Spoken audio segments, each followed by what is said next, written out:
Log in to Windows Admin Center. From the drop-down list, select Lenovo xClarity Integrator. On the All Connections page, click the repository icon. On the System Updates repository page, select the updates you want to back up.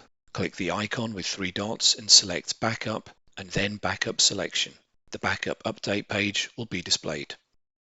Specify the path for the backup and then enter the network credentials. Click Backup. The backing up updates process will begin. When complete, the files will be displayed in the Remote Share folder.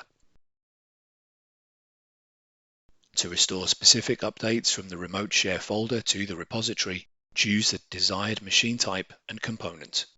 Click the icon with 3 dots and select Restore and then Restore Selection. Specify the path for the restoration. Enter the network credentials. Click Restore. The restoring updates process will begin.